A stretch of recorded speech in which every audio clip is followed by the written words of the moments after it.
Bueno, muchas gracias a los tres. Es un placer hoy estar con ustedes, tener este conversatorio.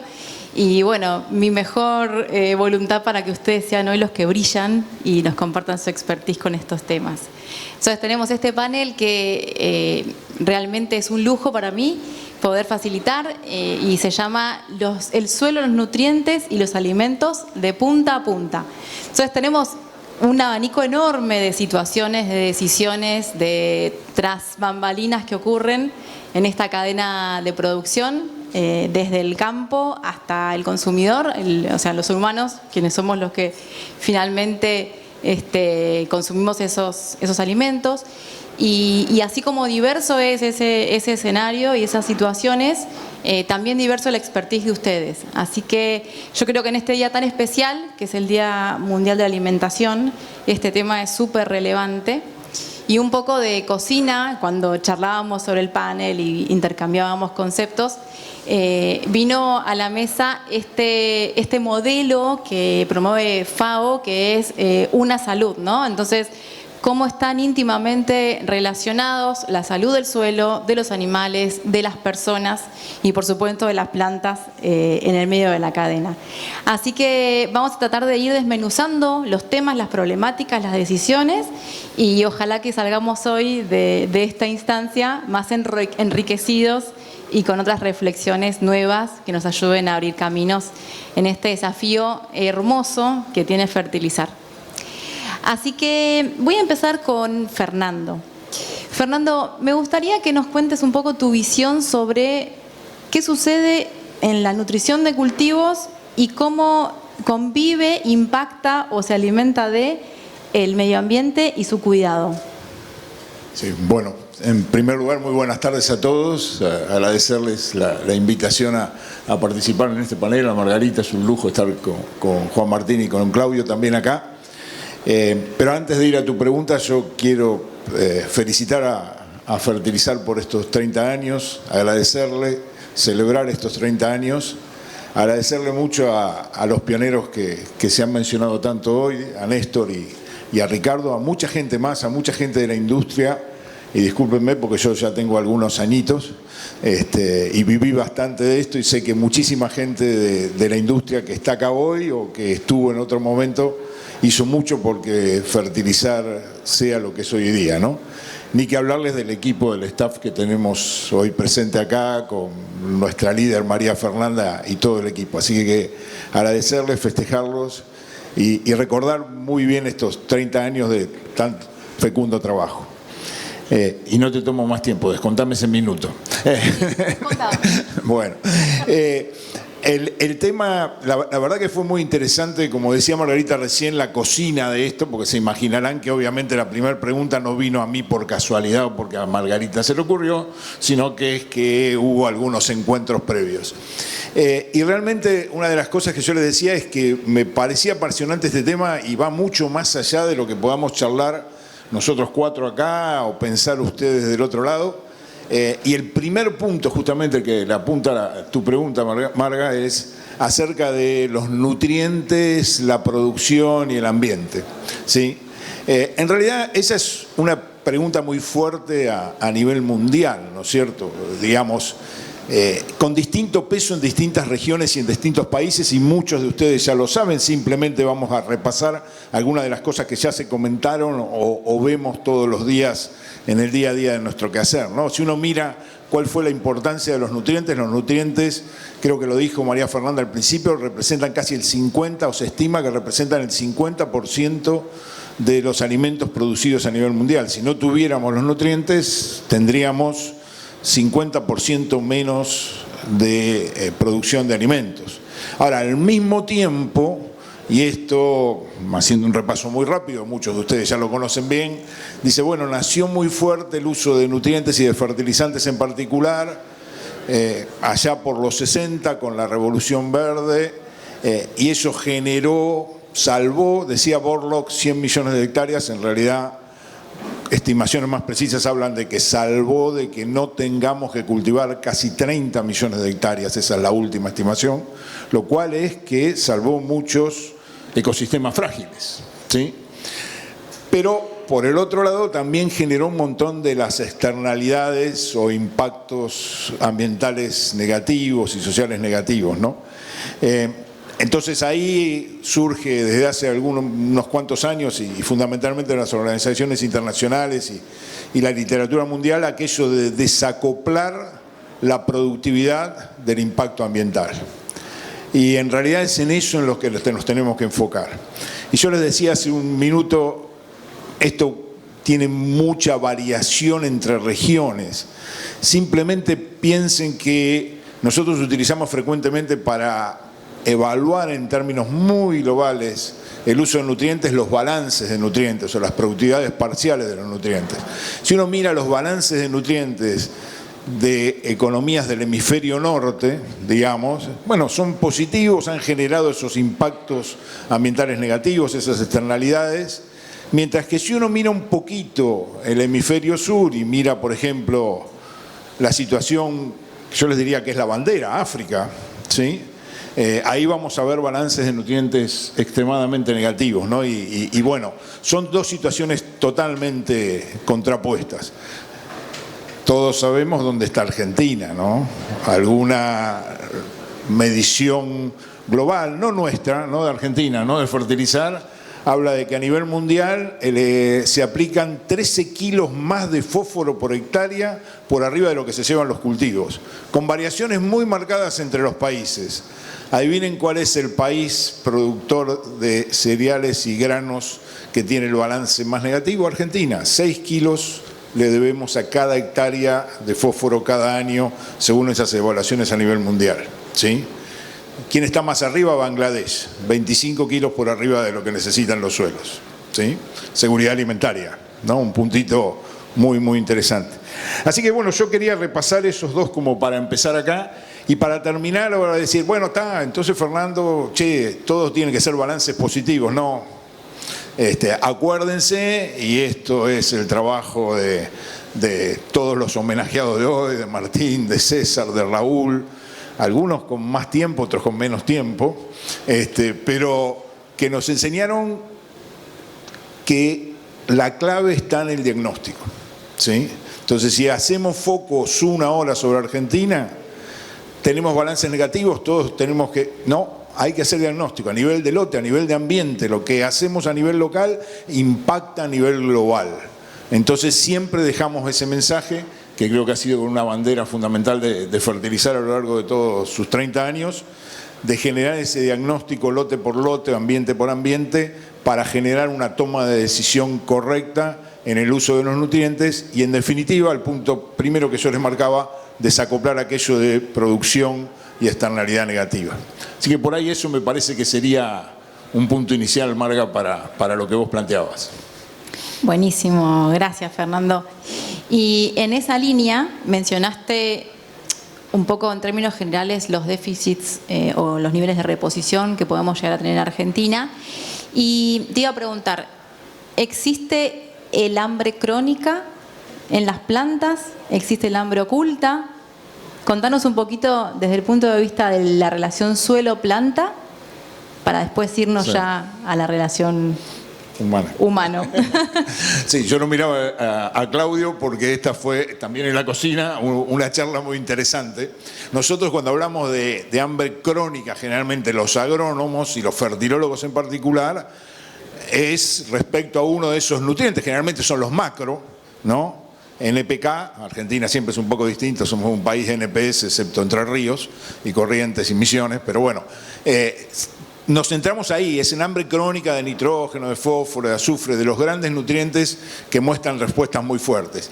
Y al hambre esa escondida o oculta, que ahora Claudio nos va a explicar por qué no desde el punto de vista humano y la medicina, en realidad son esos nutrientes que están en una oferta desbalanceada para los cultivos y están afectando el rendimiento, pero que no los podemos detectar o que aún no sabemos que ya son deficientes. Esos nutrientes que por ahí van a hacer que haya hasta un cambio en la calidad del producto en el cual cosechamos, ¿no es cierto? Entonces a eso es frecuentemente lo que le llamamos el hambre oculta.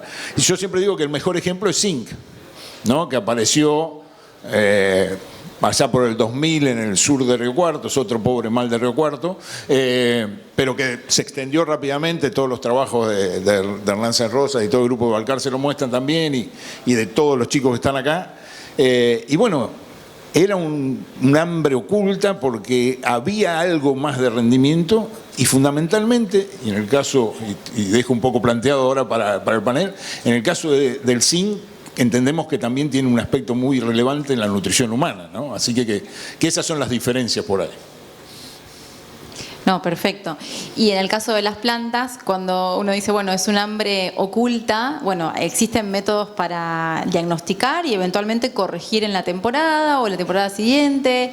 Ahora, cuando se pone mucho más serio, cuando nos vamos a hablar de las personas y de la salud. Entonces ahí voy, Claudio. ¿Nos podés contar si existen estadísticas que nos cuenten cómo este efecto se traduce en la salud humana? Bueno, ante todo, muchas gracias. Feliz cumpleaños a Fertilizar. Y le agradezco además por dejarme participar en el festejo del cumpleaños, por haberme invitado a este lugar que me abre una ventana muy particular que yo a un mundo que no conozco, que es el mundo la gente tiene como una entelequia con el campo, ¿no? Y lo asocia rápidamente al productor y a la soja, el común de la gente de a pie como yo.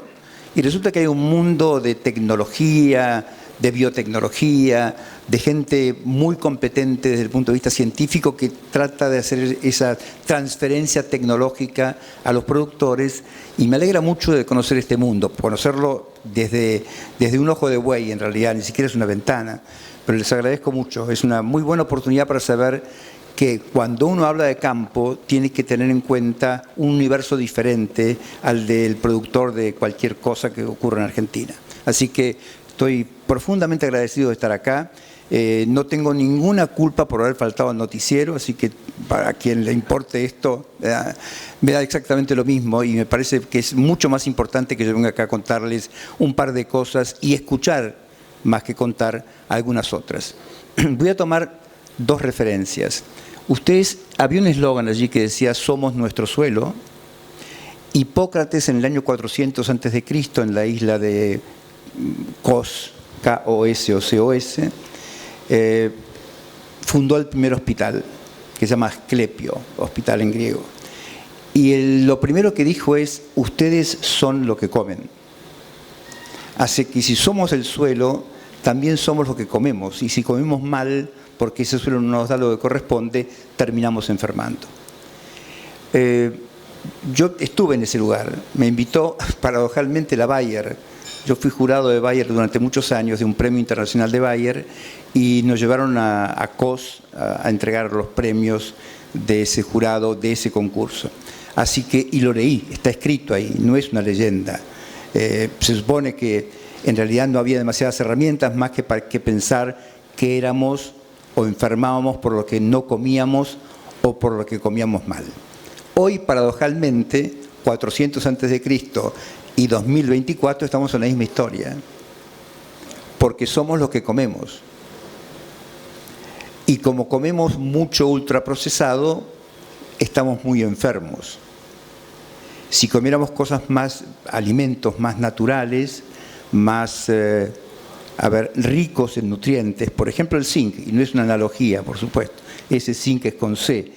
El zinc es importantísimo, pero sumamente importante para el sistema inmunológico. Yo me acuerdo de un trabajo de investigación hecho en la India, en Bangladesh en realidad. Suplementaron caramelos masticables con zinc y le dieron esos caramelos a un grupo de población de 4 a 8 años durante un año, y a otro grupo control no le dieron los caramelos, por supuesto. Y la incidencia de enfermedades respiratorias en el grupo que no había recibido caramelos suplementados por zinc era 10 veces más. Por ende, si ustedes le ponen zinc a las plantas, tenemos que evitar suplementar los caramelos. Esta es la idea.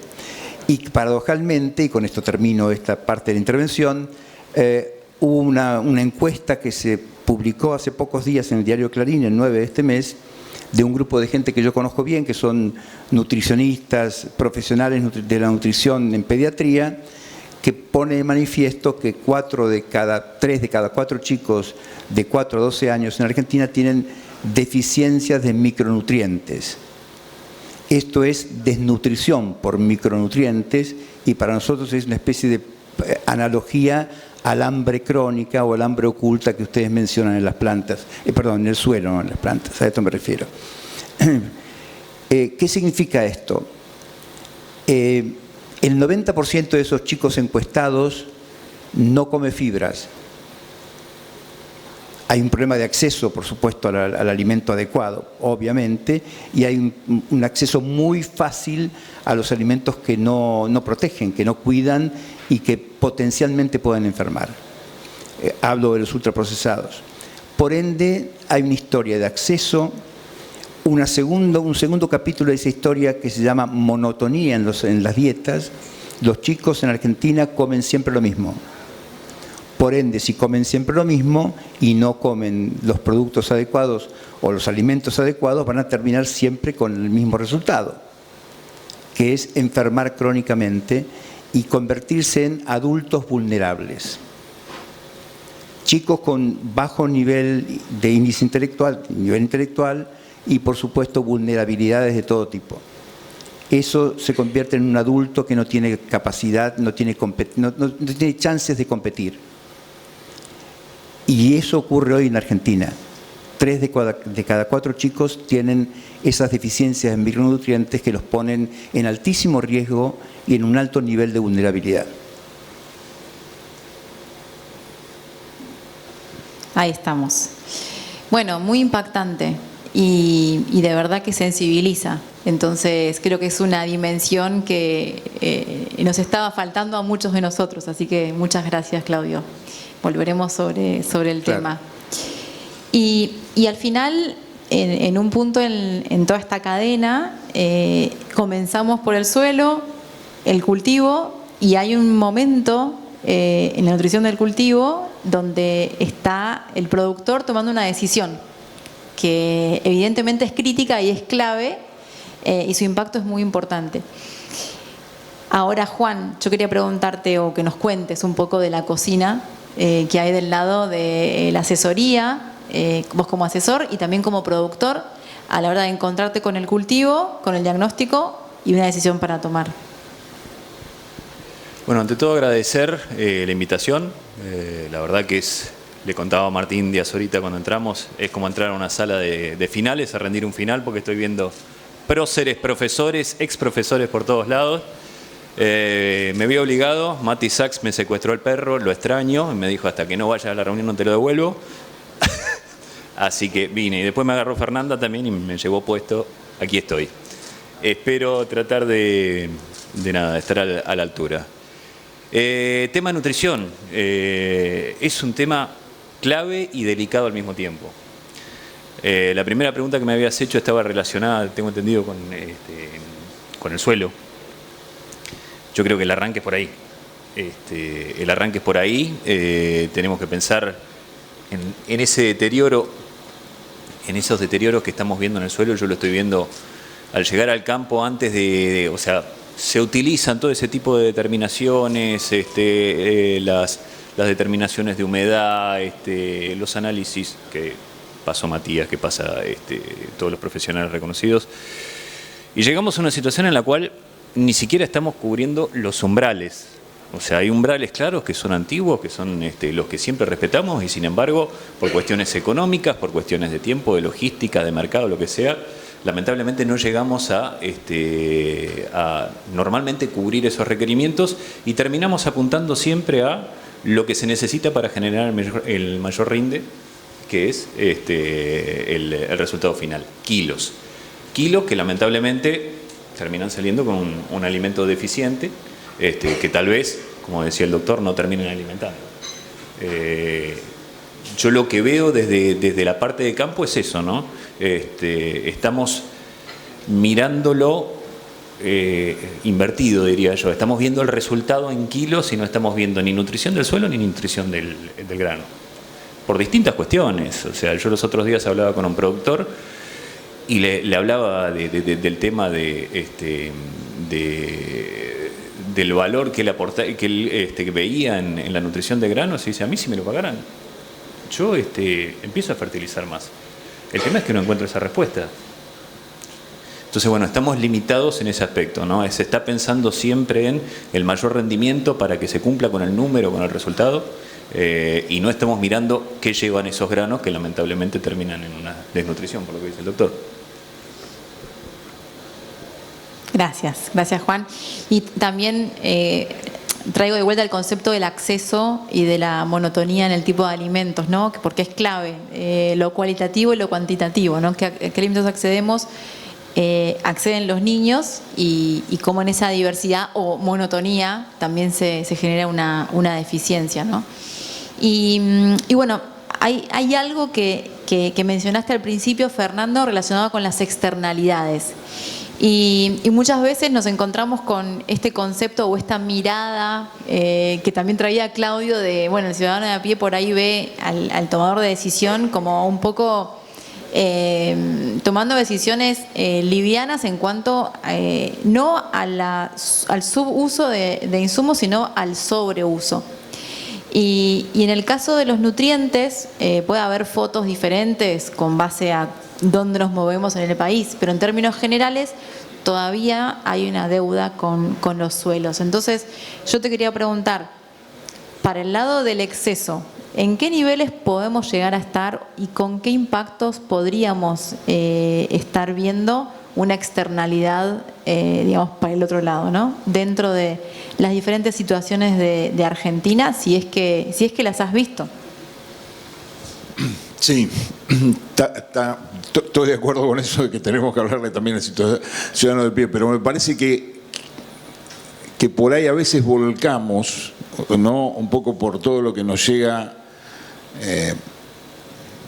yo te diría como munición desde el primer mundo o del hemisferio norte, fundamentalmente ese problema de los excesos, ¿no? Y me parece que si somos suelo, ¿sí?, lo primero que tenemos que ver es cómo lo cuidamos al suelo, y hay algo más que nutrientes en cómo cuidamos a ese suelo, ¿sí? Si uno mira, y esto hay mucha documentación científica o evaluación acerca del estado del recurso suelo, que muestra problemas de degradación por erosión, que sigue siendo, la siembra directa nos ayudó mucho, pero sigue siendo el principal problema de degradación de suelos a nivel, o de deterioro de suelos a nivel país. Tenemos problemas de salinización, tenemos problemas de compactación, tenemos problemas de pérdida de biodiversidad. Ahí viene también mucho lo que nos llega de los países más desarrollados, y la pérdida de nutrientes, ¿no? Por eso yo al principio creo que les marcaba esa diferencia que hay, o ese contraste que hay entre decir excesos de nutrientes en algunas agriculturas o en algunos sistemas de cultivo en particular, muchos de ustedes los conocen bien, y falta de nutrientes en otros, ¿no? Entonces, cuando uno dice desbalances o balances negativos, estamos mirando más a la agricultura, como bien decía Roberto, hoy chacopampeana, porque incluye NEA, NOA y también la región pampeana. Y por ahí, si vos me preguntás específicamente, puntualmente, de casos de exceso de nutrientes, muchas veces nos sucede, sí, en situaciones de cultivos, lo que normalmente llamamos cultivos intensivos. Entonces, si uno va al cinturón hortícola de La Plata o al cinturón hortícola de Mar del Plata, en muchos casos vamos a encontrar esos problemas. Probablemente muchos de ustedes conozcan otros sitios más, ¿no? Entonces, si uno mira algunos relevamientos, por ejemplo, que yo recuerdo que se hicieron hace algunos años de nitratos en agua, aparecían más que nada en el cinturón hortícola de Mar del Plata. No nos aparecían estoy hablando ahora del sudeste, ¿no?, de donde vengo, de Balcarce, y no nos aparecía en la agricultura intensiva, ¿no es cierto? Entonces, sí existen esos focos, los tenemos que manejar, hay mucho trabajo. Ahora nombramos el cinturón hortícola de La Plata, yo recuerdo muchos trabajos muy interesantes de la Universidad Nacional de La Plata, de la Facultad de Agronomía, trabajando con con el productor hortícola de la zona, tratando de evitar esa externalidad negativa, ¿no es cierto? Entonces me parece que, y aprovecho tu pregunta, eso lo tenemos que enfocar, pero de vuelta pongamos el foco también muchas veces en lo local, digamos. Hay un cuento que alguna vez hicimos, decía, es bueno lo que estamos viendo que le está pasando a los del norte. o a esos países más desarrollados. Mirá lo que hicieron, se pasaron de largo y contaminaron. Bueno, nosotros, si lo queremos mirar un poco de una manera optimista, tenemos la chance de no llegar a eso, ¿sí? Pero también, si al recurso lo dejamos degradar, por la erosión o todos los que yo les mencionaba, no los vamos a repetir, y en el caso específico de lo que estamos hablando hoy, por balance negativo de nutrientes, también tenemos que ser conscientes de eso, ¿no es cierto? Así que bueno, hay mucho más, pero por ahí lo dejamos y lo seguimos después. Ay, yo para que no acople lo apago y después me olvido. Es como online que estás en mute y te olvidas de desmutear. No, excelente, gracias. Y Claudio, volviendo a la salud humana, mencionaste los caramelos con zinc o sin zinc, el experimento me encantó, Bangladesh. Ahora nos pasa, o por lo menos a mí, a veces me cuesta encontrar la tónica adecuada para encontrarme en un estado de salud, ¿no? Entonces digo, bueno, posiblemente tengo algún desbalance, y bueno, tomá magnesio, tomá zinc, el Quelat Complex, bueno, etcétera. Vos con tu background médico, ¿cómo nos recomendás orientarnos? ¿Pensamos más en el caramelito o en comer más verduras? Claro, ese es el tema. Si ustedes no fertilizan, tenemos que suplementar. No hay mucha alternativa. Si el suelo no le da a la planta que yo voy a comer los nutrientes que yo necesito, alguien en la cadena tiene que suplementar. Hay un ejemplo muy interesante que ustedes tienen un video en la página que han conseguido salamines con omega 3. Fantástico. ¿Y qué pasó? Le dieron de comer al chancho, se dice chancho, se dice al cerdo le dieron de comer omega 3 y terminó con salamines con omega 3. Por eso, o lo hacen ustedes o tiene que hacerlo la industria, y entonces la industria de la alimentación, de los alimentos, y entonces el producto va a costar 10 veces más. Y el acceso va a ser 10 veces menor. Porque es así la historia, no hay demasiada fantasía. O se consiguen los nutrientes de los alimentos naturales y de estación, por ejemplo, o eventualmente hay que tomar suplementos. Ahora, les voy a hacer un pequeño comentario sobre los suplementos que seguramente atente contra mi vida. Pero los suplementos no sirven absolutamente para nada. Eso que ustedes toman de magnesio. Yo le pregunté a mucha gente, ¿por qué tomas magnesio? Porque Temis Lostalova ha hecho una campaña de marketing descomunal desde hace 100 años. Nadie sabe por qué lo toma. Uno toma por la constipación, el otro lo toma por las dudas, el tercero lo toma porque la vecina lo toma, el cuarto lo toma porque lo consigo en los naturistas. Hay una cultura de la pastilla del suplemento que nunca entendí bien, porque aún los suplementos que tienen muchos componentes, esos componentes están en concentraciones que son ultramicroscópicas, que no les van a servir para nada en términos de agregar algo a lo que usted no come. Lo importante en la vida es comer bien. Y si uno puede, cuando come bien, come los nutrientes adecuados, me parece, digamos, estamos en el estado ideal. Quiero terminar con esto. Yo soy italiano, nací en Italia y viví mucho tiempo en Italia, como senador y antes como médico. En Italia hay un hábito de tomar las cosas que uno necesita de la comida, pero no de la pasta solamente, que además es buenísima, sino hay un concepto de incorporado de los nutrientes están ahí. Ahí, no tengo que ir a la farmacia o ir a la dietética a comprarme algo para suplementar lo que el alimento me tiene que dar. Ese concepto es muy interesante porque creo que más allá de la promoción de la cocina, etcétera, lo que promociona son los productos, los principios, digamos, de cada una de esas recetas. Tiene que ver con alimentos de estación, alimentos con un suelo seguramente enriquecido, eso no lo conozco, pero presumo que sí. Pero la cultura es, yo tomo lo que necesito de la comida. Buenísimo, buenísimo. Gracias. Y voy a pasar de vuelta por el campo, una miradita. Y acá, Juan, yo o sea, somos conscientes que hay una tensión entre o el riesgo económico del costo directo del cultivo, hablando de cultivos extensivos sobre todo, y las dosis óptimas de nutrientes para alcanzar un rendimiento X o una calidad X, o incluso para reponer nutrientes en el suelo.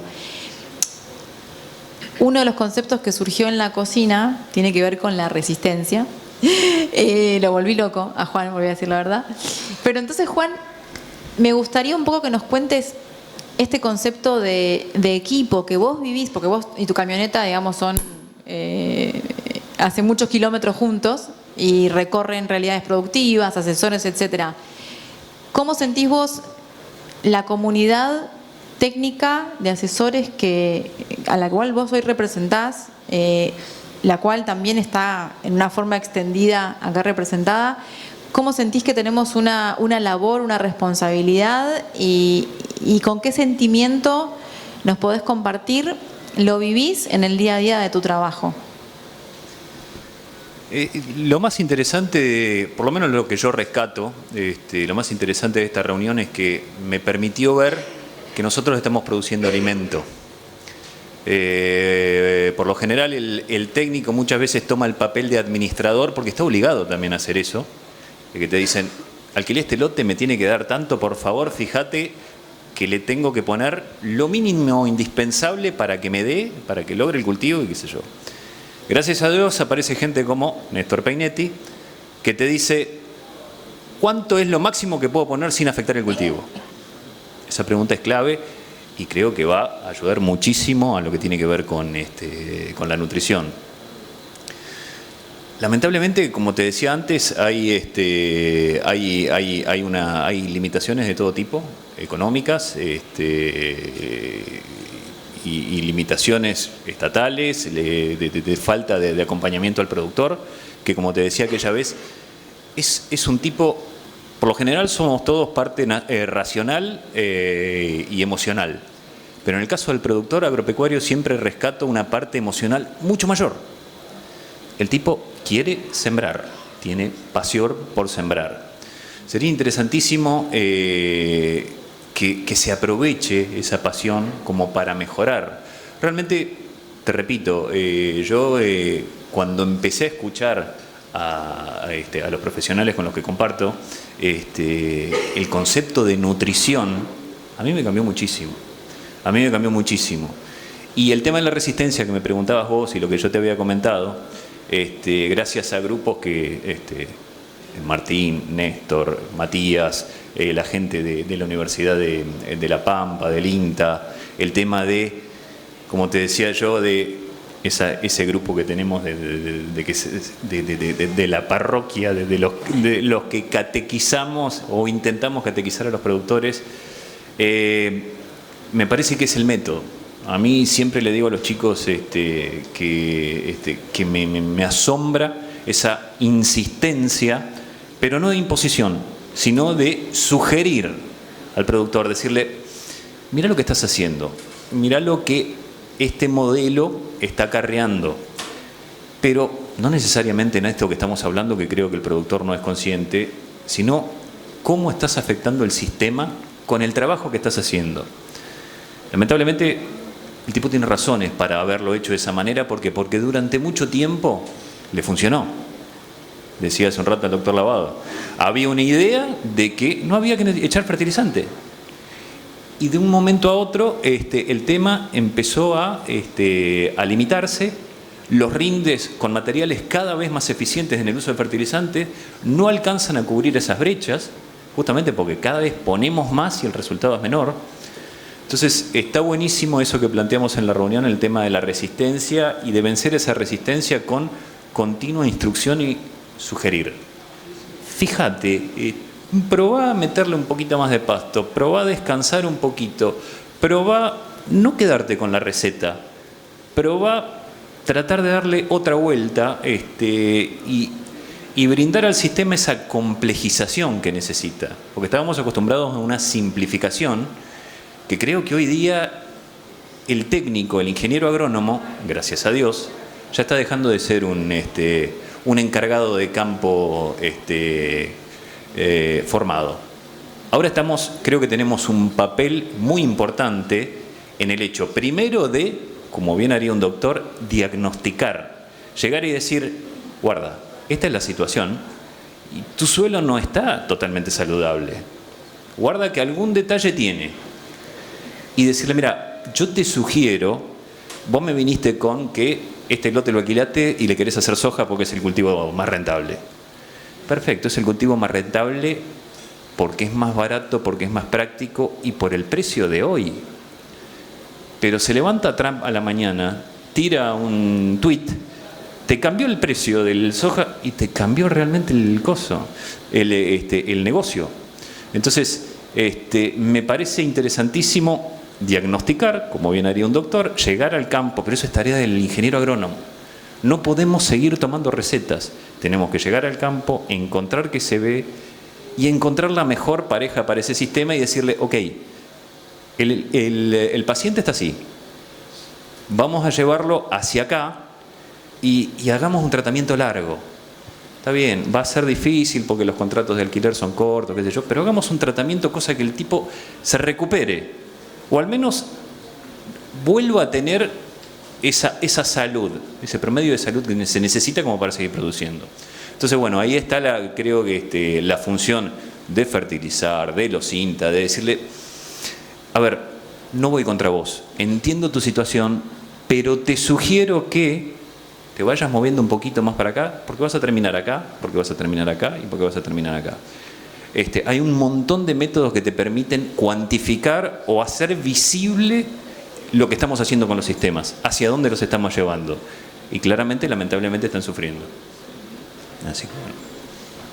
No, buenísimo. Y creo que, como bien decís, fertilizar como plataforma abierta y como bandera del cuidado del suelo, creo que tiene un rol fundamental en comunidad, ¿no? Porque ni vos solo podés lograrlo, ni el productor solo, ni fertilizar solo, es en colaboración. No, todas estas cosas que yo comento han sido bajadas.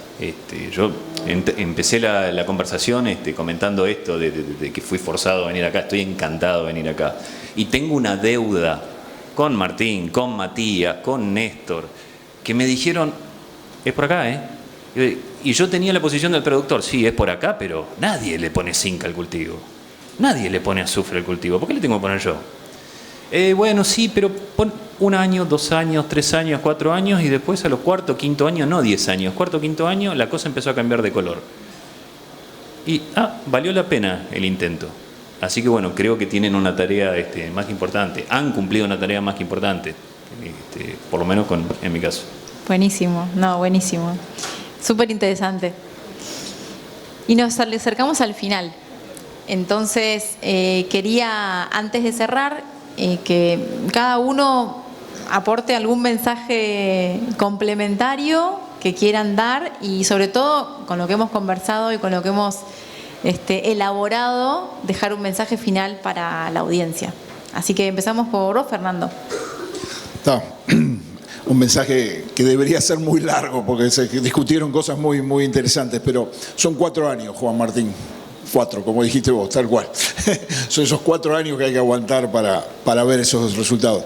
Yo por ahí lo que quería dejarles, y sabiendo de este mensaje final, es que, y un poco el panel muestra eso, y algunas falencias que tenemos en el panel, porque faltan algunos actores, es que todos estos temas los tenemos que resolver integrando todas las cadenas, ¿no? Desde el productor, de la industria que le provee el productor, los asesores, el Estado, los servicios de asesoramiento, los consumidores, la industria de la alimentación y los consumidores, ¿no? Entonces creo que eso es muy, muy especial. Pero yo quiero hacer énfasis hoy particularmente, y voy a aprovechar algunos comentarios que ustedes dos hicieron. Nosotros hablamos mucho, tenemos algunos motos, como aquel de agricultura basada en evidencia, que en este caso va a ser nutrición basada en evidencia, la historia del magnesio, ¿sí? cuál es la evidencia que hay. Entonces, uno de los temas de fertilizar, y que todos los levantamos, muchos de los que estamos acá, es que todo lo que decidamos tiene que estar basado en esa evidencia científico-tecnológica. Y quiero resaltar particularmente, ¿no?, y me parece un punto central, al menos desde mi posición, y creo que comparto con muchos de ustedes, la importancia que tiene el sector científico y tecnológico en Argentina y en particular para nuestra agricultura y nuestro país. Digamos, todo lo que podamos charlar, todo lo que les decía Juan Martín recién, el diagnóstico, cómo hacemos ese diagnóstico, eso lo fueron generando o se fue generando del sector científico y tecnológico desde el INTA, de las universidades, y ese sector tiene que estar protegido, es necesario que ese sector siga generando. Acá hay muchísimos colegas míos que son de universidades, de INTAs, que generaron muchas de las cosas que nos mostró Roberto hoy. Roberto me hizo acordar de la primera red de soja que compiló Martín, que fue el trabajo inicial de Ricardo también, y compartimos mucho.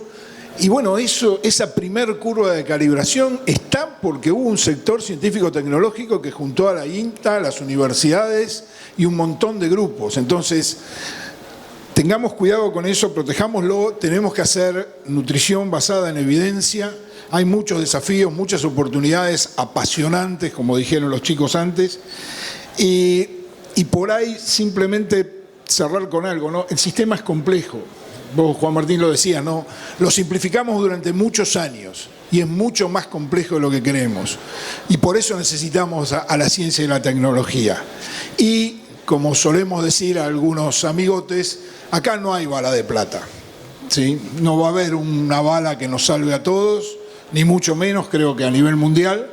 Y tenemos que seguir trabajando en eso. Así que simplemente esa reflexión. Y te agradezco, Margarita. Gracias, Fernando. Gracias a vos. Voy a ir ahora con Juan. Reflexiones de último momento. A mí, como te dije en su momento, a mí me encantaría, o por ahí me abrió un poco la cabeza este panel, me gustaría empezar a producir alimentos.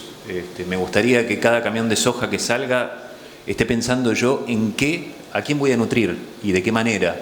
No que esté pensando en cuántos kilos salen, cómo llega, cuándo va a estar la humedad. Me encantaría que mi profesión progrese un poco más, y creo que esa progresión viene de la mano de algunos cambios, pero principalmente de tratar de entender esa complejidad que hoy tienen los sistemas, y que claramente, como decía Fernando, eso viene del sector científico. Esa bajada de línea de decir, no, pará, no son 2 litros de glifosato, 3 litros de glifosato, no son el kilo de MAP, no, es un poquito más. Me encantaría empezar a producir proteínas, carne, granos, pero que alimenten, que nutran, no únicamente que sea camiones que salgan. Ese sería mi mensaje. Me encanta. Vamos con Claudio, entonces. A mí me gustaría ver una publicidad de espárragos y no de papas fritas. Y espárragos enriquecidos con algo, con el suelo adecuado, por supuesto. No, pensaba esto porque ustedes se acuerdan, los que tienen más de 20 años, de Popeye. Eso es. ¿Y qué hacía? Comía espinacas, lamentablemente enlatadas, pero comía espinacas. Y esa espinaca no le daba fuerzas por cuestión de pensamiento mágico, sino porque tenía hierro. Y las espinacas en Estados Unidos son muy ricas en hierro. Si acá tuviéramos espinaca para darle a los chicos, no tendrían la anemia crónica que tienen muchos de nuestros niños menores de 12 años. Porque tenemos un problema serio de salud. Por supuesto, no se resuelve con una vacuna, este es el problema. No se resuelve con un antibiótico, este es el problema. Se resuelve con la producción del alimento adecuado, que no deba ser suplementado para que tenga o permita el acceso de la gente, de la mayor cantidad de la población, a ese alimento.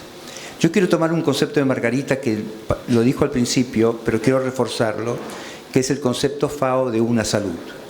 Ese es el concepto más complicado de imponer culturalmente. Porque yo tengo un muy amigo que es veterinario, con el cual hemos hecho una sociedad de una salud. La hicimos en Italia, se llama Una Salute, para el caso es lo mismo, porque el concepto es de integración. Y como pasó con muchas disciplinas en el mundo y en nuestro país también, en Argentina también, claramente todavía estos mundos, por ejemplo, esto yo no lo conocía. ¿Y cómo no voy a conocer este mundo? Que es el mundo que produce los alimentos que yo como o que yo recomiendo comer y que deben tener determinado tipo de nutrientes para que realmente cumplan con su objetivo final. En la República Argentina, el 37% de las calorías que comen los chicos menores de 12 años, de acuerdo a esta encuesta que les mencioné, son calorías vacías. Provienen de alimentos que no tienen nada más que azúcar, y va a haber un problema serio en Europa, porque hay un proyecto de ley del azúcar, en España en particular, para limitar los contenidos de azúcar, porque estamos creando cada vez más diabéticos y cada vez más obesos. De tal modo que hay una malnutrición generalizada y en Argentina hay una desnutrición encubierta por micronutrientes. Porque acá, micronutrientes, perdón, que ustedes saben mejor que nadie de qué se trata. Hay un tema que no podemos resolver, no podemos integrar esta salud, esta única salud, One Health, que pretende la FAO, porque, insisto, estamos en planetas separados. Gracias a fertilizar, hoy estoy acá y estoy aprendiendo muchísimas cosas, y les estoy contando algunas cosas que a lo mejor no habían observado. Pero realmente, si no integramos estos mundos, la gente no la va a pasar mejor, porque va a tener que, insisto, suplementar lo que no le damos. Y cierro con esto, si me lo permitís. Argentina tuvo un personaje de la medicina que actuó en los años 1930-1940, que se llamó Pedro Escudero. Escudero fue el nutricionista más importante de Latinoamérica y creó las leyes de las dietas, que a partir de Escudero en adelante, en 1960 en adelante, nos hemos encargado de romper sistemáticamente. Porque las dietas que se proponen y que se siguen por una propuesta casi de moda, son atentatorias a esas leyes de una dieta completa, adecuada, armónica y suficiente. Hacemos todo lo posible para no cumplir con esas leyes. Dejamos de comer una cosa para comer mucho más de la otra, rompemos la armonía en una dieta y encima los alimentos que comemos no tienen los nutrientes suficientes, estamos complicados. Por ende, es muy importante integrar estos dos mundos. Yo les puedo contar, como intenté hacerlo, qué pasa con la gente cuando no come lo que corresponde. Ustedes seguramente lo saben. Pero el punto es que ahora me entero que muchas de esas cosas que parecen corresponder no tienen los nutrientes suficientes.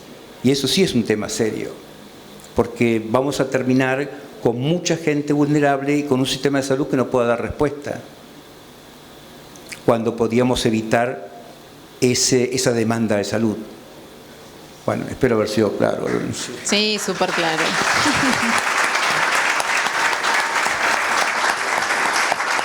Bueno, gracias. Esos aplausos significan que está muy bien recibido el panel y que estamos terminando. Así que yo, nada, finalmente agradecerles. Yo me voy súper enriquecida y entusiasmada también por estos temas. Hablamos de tecnología, de salud, de nutrientes, de el campo, de la decisión del productor. Y nada, me parece que nos llevamos muy buenos conceptos. Dimos un escalón más en el entendimiento de este sistema.